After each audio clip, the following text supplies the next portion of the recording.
Hi dears, നിങ്ങളുടെ Sreelakshmi miss ആണ്. അതേപോലെ ഫസൽ സാറും ഉണ്ട്. കുറച്ച് കാര്യങ്ങൾ നിങ്ങളുടെ അടുത്ത് സംസാരിക്കാൻ വേണ്ടിയിട്ടാണ് ഞങ്ങൾ രണ്ടുപേരും വന്നിരിക്കുന്നത്. അപ്പോൾ ഞാൻ കുറച്ച് കാര്യങ്ങൾ കുറച്ചധികം പറയാനുണ്ട്. അപ്പോൾ അതിലേക്ക് പോകുന്നതിന് മുമ്പ് നമ്മുടെ ചാനലിലേക്ക് ആദ്യമായിട്ടാണ് വരുന്നതെങ്കിൽ വേഗം അങ്ങ് സബ്സ്ക്രൈബ് ചെയ്യുക, ലൈക്ക് ചെയ്യുക, ഷെയർ ചെയ്യുക. മാക്സിമം കൂട്ടുകാരിലേക്ക് ഈ വീഡിയോ എത്തിക്കണം. അവസാനം വരെ കാണണം. മിസ്സേ, 9ാം ക്ലാസ്സുകാർ നേരിടുന്ന ഏറ്റവും വലിയൊരു ചാലഞ്ച് എന്ന് വെച്ചിട്ടുണ്ടെങ്കിൽ എന്താണെന്ന് മിസ്സിന് അറിയില്ലേ? അവരുടെ ടെക്സ്റ്റ് ബുക്ക് തന്നെയാണ്. കാരണം എന്താണെന്ന് വെച്ചാൽ കംപ്ലീറ്റ് സബ്ജക്റ്റുകളെ ടെക്സ്റ്റ് ബുക്സും മാറിയിട്ടുണ്ട്. ഭയങ്കര കോൺട്രവേഴ്സിയാണ്. കാരണം പല സ്കൂളുകളിലും കുറച്ചേ എടുത്തുള്ളൂ, പല സ്കൂളുകളിലും സ്പീഡായിട്ട് ഒരുപാട് പോർഷൻസ് എടുത്തു കഴിഞ്ഞു.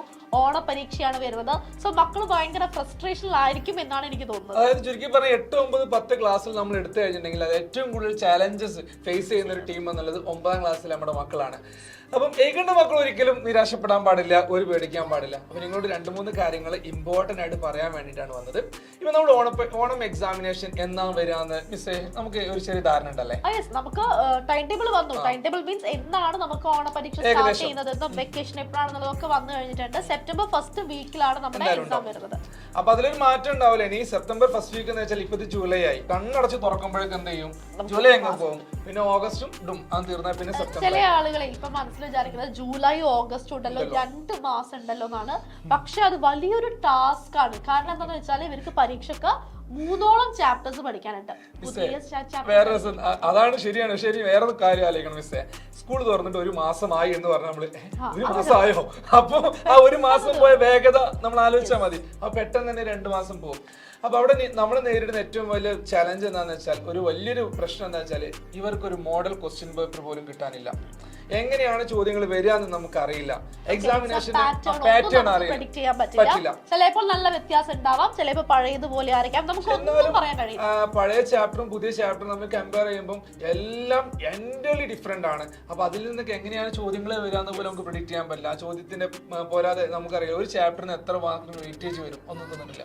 അപ്പൊ അതുകൊണ്ട് നന്നായിട്ട് ശ്രദ്ധിക്കേണ്ടി വരും.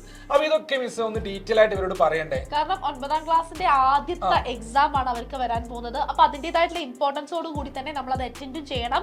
ആദ്യത്തെ പരീക്ഷ ഫ്ലോപ്പ് ആയി കഴിഞ്ഞ പിന്നെ നമ്മുടെ ഒരു കോൺഫിഡൻസ് പോയി അല്ലെ. പിന്നെ നമ്മൾ എത്ര വിചാരിച്ചാലും നമ്മൾ വിചാരിക്കും നമ്മളെ കൊണ്ട് പറ്റില്ല എന്തൊക്കെയോ പ്രശ്നങ്ങളുണ്ട്, ടെക്സ്റ്റ് ബുക്ക് മാറിയതുകൊണ്ടുള്ള പ്രശ്നങ്ങളാണ്, പഠിച്ചു തീർക്കാൻ കഴിയില്ല എന്നുള്ളൊരു ചിന്ത വന്നു കഴിഞ്ഞാൽ മക്കളെ നിങ്ങളെ ഈ ഒരു വർഷം അക്കാഡമിക് ഇയർ നിങ്ങളെ ബാധിക്കും. അപ്പൊ ഇതിൽ മിസ് ഏറ്റവും പ്രധാനപ്പെട്ട ഒരു കാര്യം എന്താ അറിയോ? ഇവർക്ക് ഓരോ സബ്ജക്റ്റിലും എത്രത്തോളം ഓണം എക്സാമിനേഷൻ പഠിക്കാനുണ്ടെന്നുള്ള കാര്യം ഇവർക്ക് അറിയില്ല. അത് ആദ്യം മക്കൾ മനസ്സിലാക്കണം.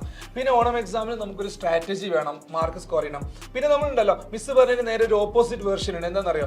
നമ്മളെങ്ങാനും ഓണം എക്സാമിന് നന്നായിട്ട് പെർഫോം ചെയ്ത് ഫുൾ മാർക്ക് ഒക്കെ അടിച്ച് ഫുൾ A+ നേടിയാൽ നിങ്ങൾ പിന്നെ ആരാ? നിങ്ങൾക്ക് പിന്നെ ആ ഒരു കോൺഫിഡൻസ് നിങ്ങൾക്ക് ആ ത്രൂ ഔട്ട് കിട്ടും. ആ ഒരു പേസ് കീപ്പ് ചെയ്ത് 10ാം ക്ലാസ് അടിച്ചിട്ട് അങ്ങ് കയറാൻ പറ്റും. അപ്പൊ നമ്മൾ പറയുന്നത് എത്രയേ ഉള്ളൂ, നിങ്ങൾ മറക്കാതെ വരേണ്ട ഒരു ചെറിയൊരു എന്താ പറയാ നമ്മുടെ ഒരു സ്റ്റഡി പ്ലാൻ എല്ലാം റിവീൽ ചെയ്യുന്ന പ്രോഗ്രാം ഉണ്ട്. നിങ്ങൾക്ക് വേണ്ടി നടത്തുന്ന ഒരു ചെറിയൊരു ലൈവാണ്. വേറെ ഒന്നുമല്ല, ഈ പറഞ്ഞ കാര്യങ്ങൾ എക്സാമിന് ഓരോരോ സബ്ജക്റ്റിലും ഏതൊക്കെ ചാപ്റ്റേഴ്സ് ഏത് വരെ ഉണ്ടെന്നുള്ള കറക്റ്റ് ഇൻഫോർമേഷനും അതുപോലെ തന്നെ പക്ക പെർഫെക്റ്റ് സ്റ്റഡി പ്ലാൻ, എങ്ങനെയാണ് ഈ 2 മാസം നിങ്ങൾ പഠിക്കേണ്ടത്, എത്രത്തോളം പഠിക്കണം എന്നുള്ള കാര്യങ്ങളെല്ലാം ഞങ്ങൾ നിങ്ങൾക്ക് പറഞ്ഞുതരും. അപ്പൊ അതിന് ടൈം ആൻഡ് ഡേറ്റ് മറക്കാനേ പാടില്ല. കയ്യിൽ വെച്ചോളൂ, ഇപ്പൊ തന്നെ നോട്ട് ചെയ്ത് വെച്ചോളൂ.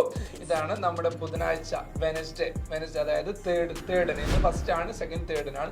തേർഡിന് ഈവനിങ് 7:30 നിങ്ങളെ കാണാൻ വേണ്ടി വരുന്നുണ്ട്, 7:30 PM. അപ്പൊ എല്ലാവരും വരണം. ഇത് മാക്സിമം ആളിലേക്ക് എത്തിക്കണം. എങ്ങനെയാണ് ഓണപരീക്ഷയെ നിങ്ങൾ ഫേസ് ചെയ്യേണ്ടത്? ഈ 2 മാസം കുറച്ച് പണിയെടുത്താൽ, വളരെ കുറച്ച് പണിയെടുത്ത് കഴിഞ്ഞാൽ നിങ്ങൾക്ക് ഓണം എക്സാമിനേഷൻ കളറാക്കാൻ പറ്റും അല്ലെ മിസ്സേ? തീർച്ചയായിട്ടും പറ്റും. അപ്പൊ ഇത്തവണത്തെ ടെക്സ്റ്റ് ബുക്ക് മാറ്റങ്ങളൊന്നും നമുക്കൊരു മാറ്റങ്ങളെ എല്ലാവരും നമുക്ക് കാണിക്കണം. അതുകൊണ്ട് നിങ്ങൾ എല്ലാവരും ലൈവ് അറ്റൻഡ് ചെയ്യുക. നിങ്ങൾക്ക് 100% യൂസ്ഫുൾ ആയിരിക്കും. നിങ്ങൾ മാത്രം വന്നാൽ പോരാ, ഫ്രണ്ട്സിനൊക്കെ ഇൻഫോം ചെയ്യുക. ക്ലാസ്മേറ്റ്സ്, നിങ്ങളുടെ ക്ലാസ്സിലുള്ള നിങ്ങളുടെ ഫ്രണ്ട്സിന്റെ അടുത്ത് പറഞ്ഞാൽ മതി. നമുക്ക് എന്ത് ചെയ്യാം, ഇത്തവണത്തെ ഓണപരീക്ഷ അടിപൊളിയാക്കി എഴുതാം. ലോഞ്ചിന്റെ ലിങ്ക് നമ്മുടെ താഴെ ഡിസ്ക്രിപ്ഷനിൽ ഉണ്ടായി, താഴെ കമന്റ് ബോക്സിൽ പിൻ ചെയ്തിട്ടുണ്ടായിരിക്കും. എല്ലാവരും വരിക, നമുക്ക് കാണാം. Thank you, bye, see U.